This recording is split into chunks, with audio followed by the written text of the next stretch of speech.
Hey, so this is Jared again from Horror Frights. This is Brian from Horror Frights. And this is our first YouTube video on our page. And I'm really excited for the many more YouTube videos that are coming up. Today, Halloween Horror Nights is open. And we're very excited. There's so many things to expect. And sometimes it can be very overwhelming for a lot of people if you're not prepared. We do have 3 important tips that we also explain in our Instagram page and in our article as well. If you haven't checked that out, I highly suggest you do if you're going to Halloween Horror Nights, or even Howl-O-Scream if you're going to a big park like that. Yeah, staying hydrated is extremely important.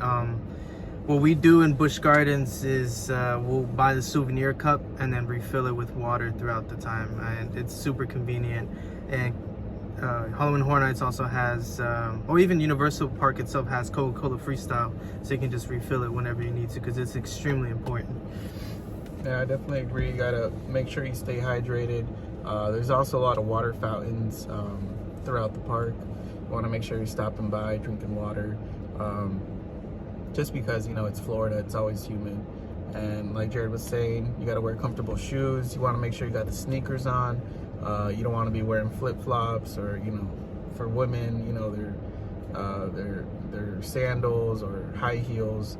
You know, you want to wear comfortable sneakers. Don't tie the laces too tight. You know, you're going to be walking all night. You know, sometimes if you have sensitive feet, you should probably get like Dr. Scholl's or something. And there's 10 parks at, or 10 houses at Halloween Horror Nights. So there's gonna be a lot of walking, there's gonna be a lot of waiting in line if you don't have the fast passes. So definitely have comfortable shoes.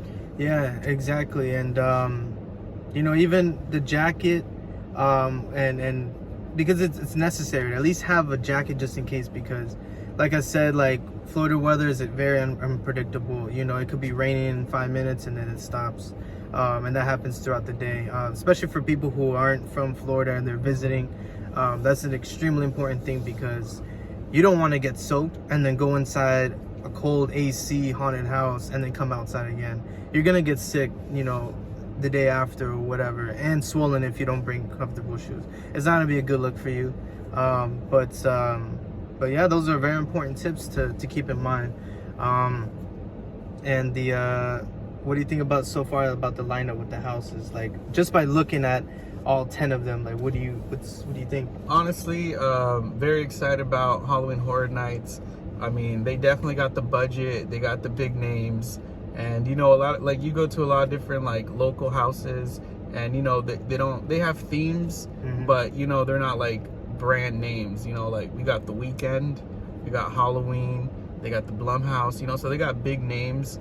And it's kind of cool because you get to experience, you know, some of these horror movies in person. I feel like that's really exciting. So far with what we're seeing, I feel like it's definitely one of, I mean, obviously it's one of the best overall, you know, haunt attractions, you know, ever.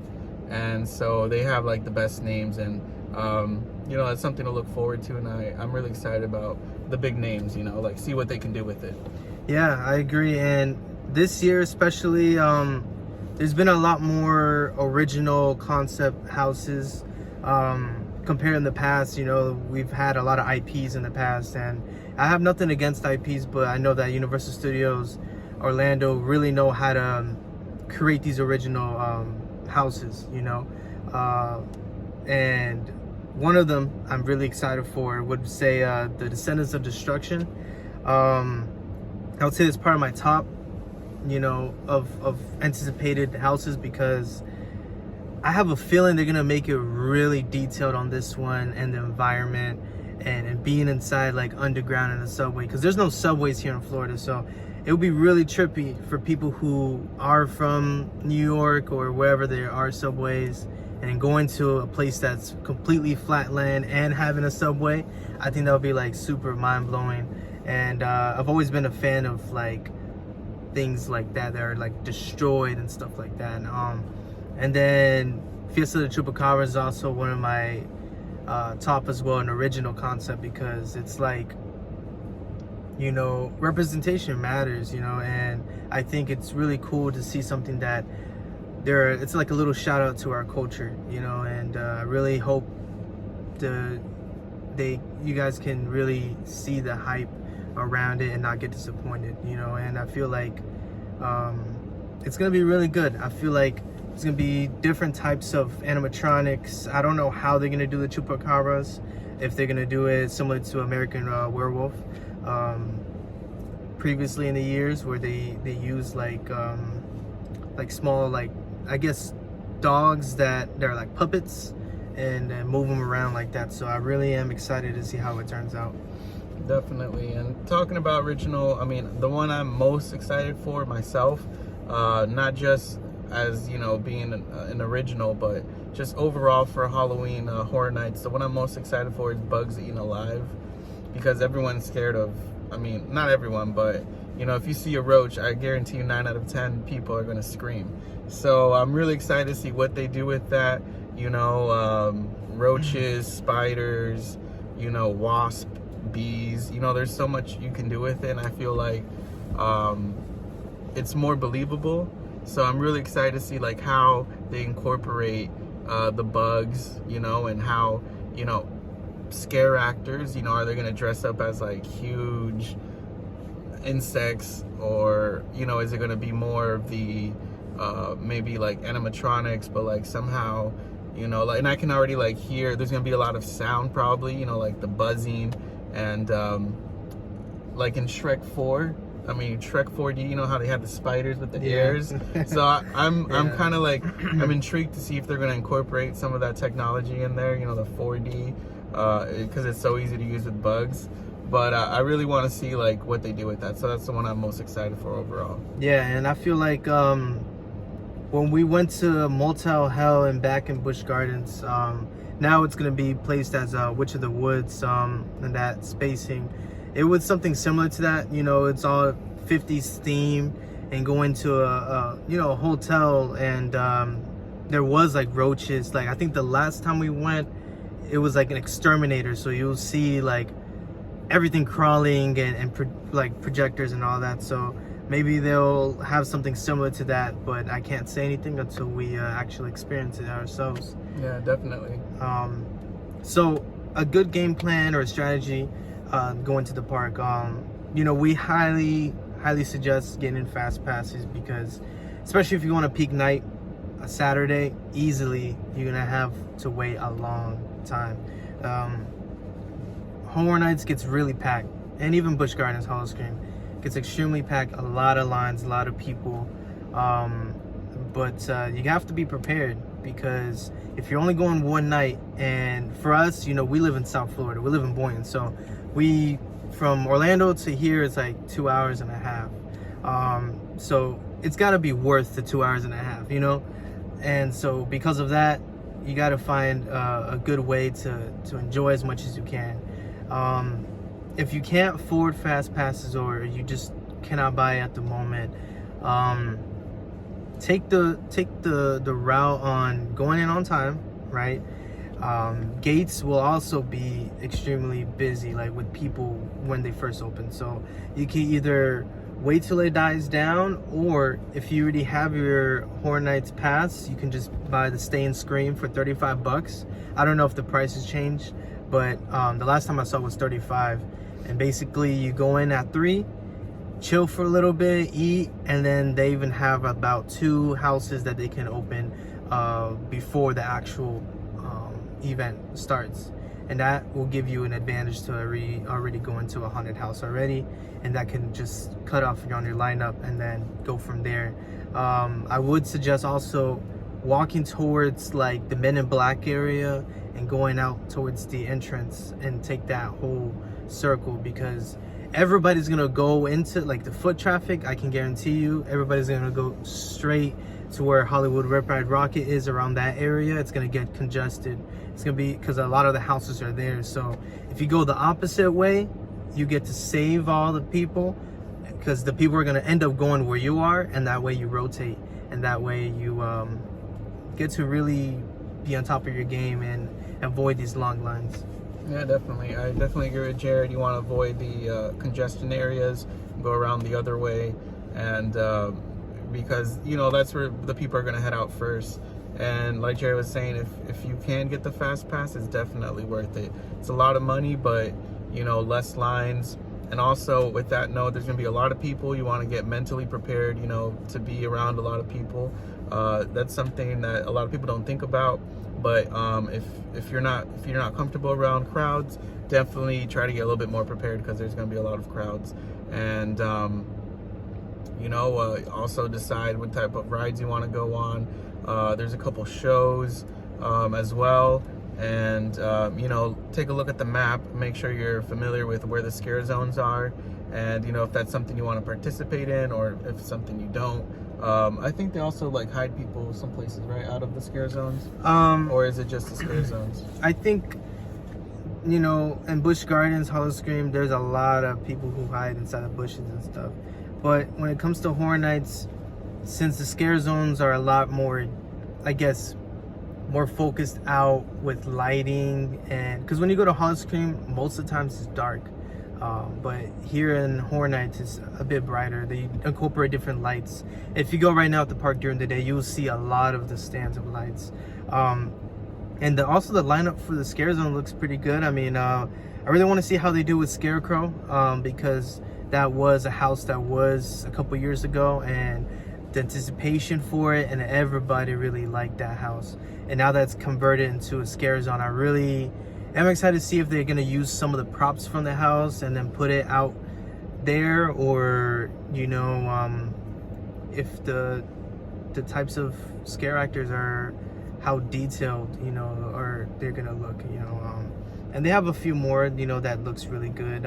Sweet Revenge, if you look at the van right now with the symbol, and I just already feel like it's gonna be super cool, getting that back in time, you know. And I think it'll be really dope to see.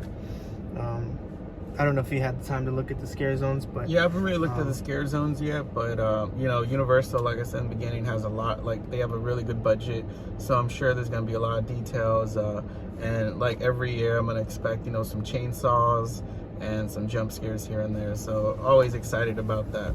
Yeah, for sure. And you know, it's gonna be a great experience. If this is your first time going to any Halloween event, or if it's your first time going to Horror Nights, really keep in mind of the amount of work the Universal Creative, the designers, all the construction aspect, and even operations wise, everybody really works hard when it comes to providing this to the consumers. I noticed that Universal really does care about what the people want, you know. And I feel like going in, you'll notice how much they really value you and respect you, you know. And to some people, you know, a lot of people don't go to Halloween Horror Nights because of the prices. Some people might find it a bit pricey, especially if you're going in a group, you know, it could add up. And if you're going on a peak night on a Saturday, prices are usually higher. So just keep in mind that, you know, Universal would do their best to please you, and that's why they have so many options. Now they have even different types of food options as well, themed to the houses. And I just feel like if they respect you, you also should respect the scare actors, because a lot of people don't know how to treat scare actors, you know. A lot of people, you go to a house and you'll see somebody touching everything, which you're not supposed to, not allowed to touch a scare actor, and they're not allowed to touch you. So just remember to respect them, because they will respect you, you know, because that's what they're getting paid for, you know, to also respect you and value you. And it's very important to keep these things in mind.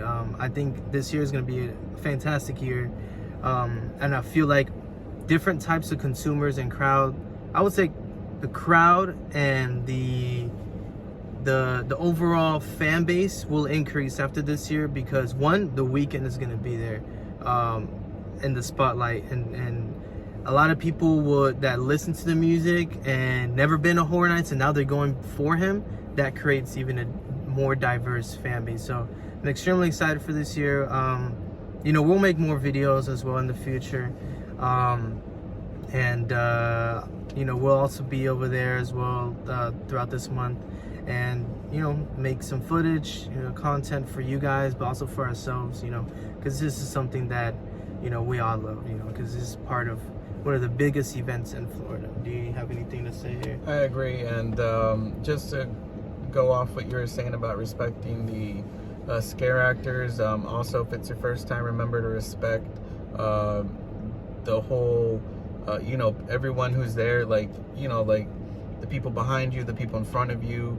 You know, you want to make sure, you know, you keep your, you know, horseplay somewhere else. You know, you want to make sure you enjoy it, and the people that are in the houses with you, you want to make sure you don't mess up their experience either. Like, respect everyone, just so like everyone can enjoy and experience. You know, it only comes once a year, so you want to make sure you make the best of it.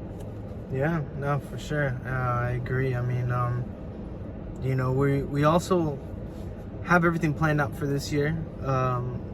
We're trying to get into 7 events, maybe more, but we're set on going to 7 throughout Florida. So Horror Nights is one of them. That's going to be the first event that we'll be going to. And then we'll also go to Busch Gardens Howl-O-Scream, which is a yearly thing. We've been going for a while now. And then the rest will be in South Florida. Like I said, we are located here in South Florida, so we're going to try to also support the small local haunts, or even the growing haunts, or the brand new haunts. Like, you know, we also try to look around and help the community out and watch it grow. I mean, Friday Nights, you know, located here in Palm Beach County. I think the other one in Broward and Extreme Action Park, Nightmare Village, that's where we're also planning to go. And then the rest in Miami, the Horrorland Park, House of Horrors, and we're just really excited. I think this is going to be a really good year. I'm really, really excited. That's all I gotta say. Yeah, excited as well. It's going to be an awesome haunt season, and we're going to be hitting those local places, and we know a lot of these local places don't have a lot of coverage. And, you know, I know there's a lot of people out there who want to know which parks to go to, which ones are worth it. You know, there's a lot of different price points and different experiences. So we're all excited. You know, it's September already. So, you know, Halloween's almost there. So let's get it started. All right. So if you have any questions or anything like that, you can always, you know, send us a comment here on YouTube, or if you're already subscribed to us on Instagram, nice meeting you, and send us a comment there. You know, we really appreciate feedback. We try to be as open as possible, but we're really excited. That's all I gotta say. Yeah, make sure to follow us on Instagram, subscribe here on YouTube, and we're going to be uploading a lot of content for you guys. All right, cool.